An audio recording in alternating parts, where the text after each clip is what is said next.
Hey everybody, here is the week 9 element B template, which I will be sharing with you via email.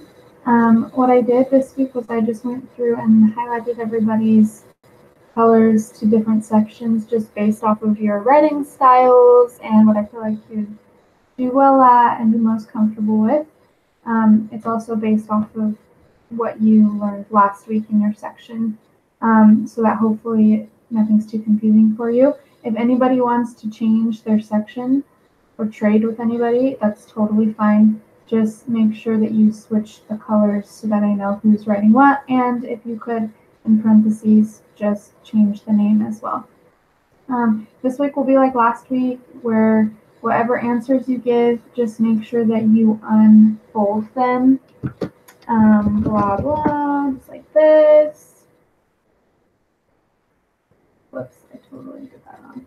Okay, just like that, but keep it highlighted in your color. And then if you write in anybody else's section, make sure that you highlight it in your color as well so that we can see how people are participating and whatnot. I believe that this will, like this template combined with our meeting on Sunday, will help us to finish the paper earlier in the week. Last week when we had a discussion on Thursday, it totally dramatically changed the paper and how it was written, and the editing process was a lot smoother. It was still time consuming, but I wasn't racking my brains trying to figure out what people were trying to say, because we talked about it, and so I could kind of think like, oh, they talked about this in the meeting, this is what they're trying to convey in their writing, even if the writing wasn't as clear for whatever reason. So this will be very helpful, and we'll talk about it in the meeting, but I'm hoping to have everybody's entries in by Wednesday at the latest so that I can really truly finish editing it before Saturday and have the weekend if possible. So what we're going to be doing, I made more directions on this template as far as how to format things. So for example, on number 4.1, I said to list all the available modes of entry on imports to China and number them.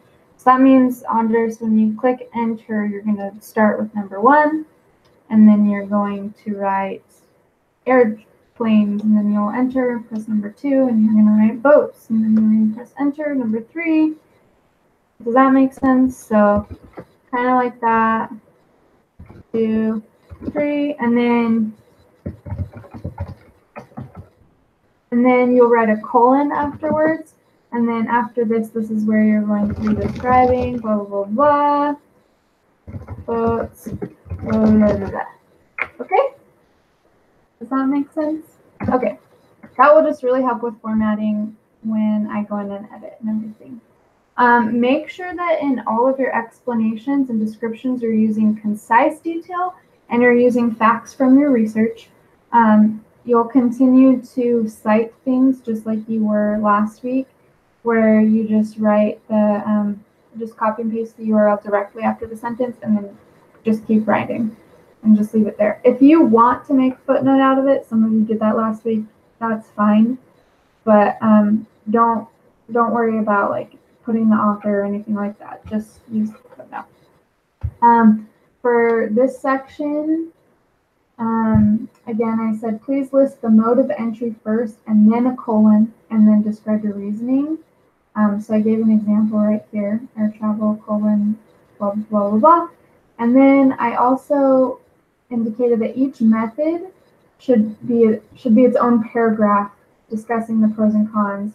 And then after you've discussed the pros and cons, that's when you're going to add why it wouldn't be profitable to our specific organic baby food business. You're going to add that to the end of each paragraph. So you'll have maybe like 3 or 4 paragraphs discussing pros and cons and how it applies to our business specifically. And that goes for 4.3 as well. 4.2 and 4.3 are just the opposites of each other. They're doing the same thing, but this one is comparing the modes of entry that are not going to be helpful for our business and that we're not going to use. We're completely eliminating them. And 4.3 is whatever modes of entry remain after we've eliminated the ones that we're not going to use. Section 4, just discusses why we chose this specific mode of entry that we chose. It's pretty self-explanatory in there.